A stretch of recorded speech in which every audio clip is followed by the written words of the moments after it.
Okay, I'm just gonna say it. Bob Keeshan, the entertainer who played Captain Kangaroo on television for more than 30 years, well, he was a very odd man. But don't get me wrong, folks, when I say odd, I mean it in only the kindest way possible. Here's a picture of the good captain during the early formative years of the show. At this point, Bob was still defining the look of Captain Kangaroo, and if you ask me, he looks more angry than kind. Still, he does look a good deal less scary than he did as the Howdy Doody show's first Clarabelle the Clown. For the life of me, I just don't understand how anyone can think that clowns are fun, good-natured beings. They are, at their very core, horrible, scary creatures that shouldn't ever, ever, ever come near children or children's television for that matter. But I digress. Getting back to Captain Kangaroo, from the very beginning, Bob knew that he wanted this show to be different. Captain Kangaroo would be more than just a TV host introducing cartoons. And the show itself wouldn't be so much about helping children learn their numbers and ABCs. Instead, Bob was more concerned about making each child that watched his show feel safe and secure. He recognized that the world kids were growing up in was changing dramatically, and not for the better. So along with his pal Mr. Green Jeans, played by actor Hugh Branham, and Mr. Moose and Bunny Rabbit, Bob helped every child who ever watched his show, including me, feel just a little bit more loved and valued. Like its star, the show was a bit odd. It was kind and gentle, and at times, it moved at a snail's pace. And you know what? It was perfect. As a young boy, I couldn't wait to get up each day and say, "Good morning, Captain." Good morning, Captain.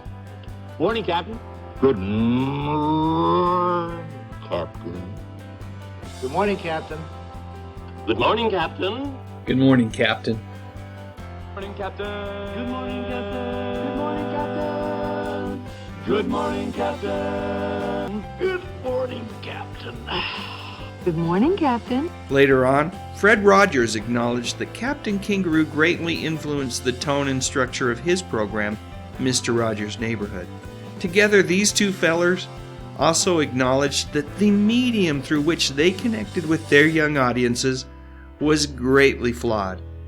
I've always thought that it was odd that both of these gentlemen were outspoken advocates of spending time away from the television set.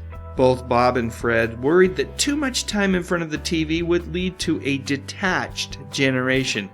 A generation that would feel more comfortable interacting with screens instead of making face-to-face human connections. While both of them understood the value of what their shows were providing to young people, neither of them bought into the entertainment industry's sales tactic that TV was actually good for you. Instead, they felt that kids needed to get out and play with friends, learn social cues from peers, and discover new avenues of imagination. They knew that these things would never happen if kids chose not to step away from their TV screens. I know, it is an odd thing. They saw the very medium that provided them with their livelihood, that paid their mortgages and put food on their table. They saw it for what it truly was, something that should only be consumed in small doses. Now, does anyone recognize this group of kids? It's from a favorite movie of mine called The Sandlot. If you haven't seen it, you should. It's about the type of childhood that both Bob and Fred wanted their young audiences to have. Bob Keeshan passed away on January 23, 2004. As a testament to his lifelong efforts, Bob's Captain Kangaroo jacket, along with Mr. Moose and Bunny Rabbit, are on display at the Smithsonian's National Museum of American History. A little bit of trivia for you. Bob's character was called Captain Kangaroo because of the large front pockets on his jacket. You just never knew what kind of treasure might be hiding inside those wonderful, magical pockets.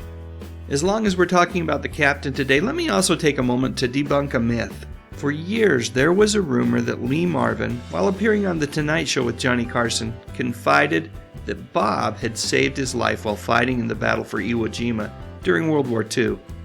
Now let me just say that there is a tiny bit of truth to this story, but first let's talk about what's not correct.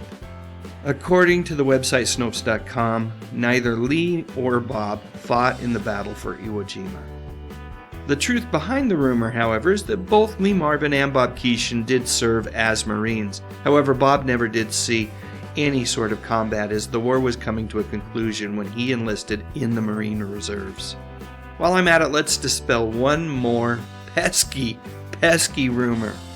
Fred Rogers was never, and I do repeat never, a Marine sniper.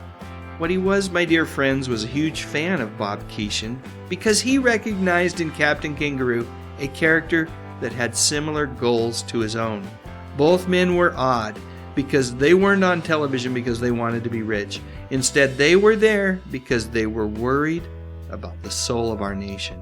And sadly these days, folks, I totally understand why they were. Here's a fun photo. I guess it's fair to say that being Captain Kangaroo did have its perks. Now it's your turn. Did you watch Captain Kangaroo when you were a kid? If so, please share your memories in the comments section. And while you're there, I would appreciate a thumbs up if you enjoyed this video. Maybe even consider subscribing to the channel. I talk about music, movies, and mostly TV from decades gone by. You know, the good stuff. But most importantly, and as always, thank you so much for watching. And a special thank you to each one of these fine individuals for clicking on that little join button and becoming channel members. Along with getting some pretty darn awesome bonus perks, their support is truly appreciated.